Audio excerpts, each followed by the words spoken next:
We'll guide you through how to make bounce effect in After Effects. If you find this helpful, don't forget to like and subscribe. To make a bounce effect in After Effects, you start by opening the program and letting it load so you can move to the workspace. After that, make a new composition by right-clicking the project bar on the left. Then select New Composition from the menu that shows up. You can name the composition based on your own taste, so it is easy to find later. Next, set the ratio for the comp. For example, you can set it to 1920 and 1080 for a simple widescreen setup. After that, set the frame rate the way you like, and for this guide, I set it to 30 FPS since it feels smooth enough for a bounce motion. Then set the duration based on what you need for the move you plan to make, and click OK, so the comp is created. Inside your comp, add a shape by clicking the shape option on the top bar. Click and drag on the screen to make the new shape, and hold Shift if you want it to stay symmetrical. After placing the shape, open the position setting by pressing the P key on your keyboard so the position line appears.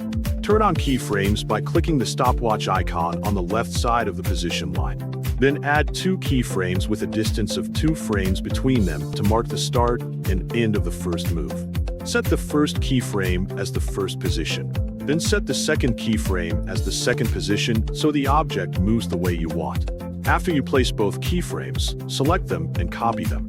Paste the 2 keyframes again with a distance of 2 frames so the motion repeats and starts to look like a bounce.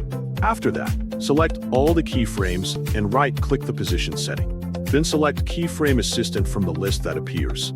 Choose Easy Ease so the move gets smoother and less stiff. Open the graph editor and right-click the position setting once more and choose Separate Dimensions so you can work on the Y position alone. Select the Y position and press F9 on your keyboard to keep the smooth, easing active. Then select the whole graph in the graph editor so you can adjust the curve for the bounce. After that, press Shift and Alt and drag the bottom corner of the keyframe upward to shape the jump and make the bounce effect look stronger and more natural.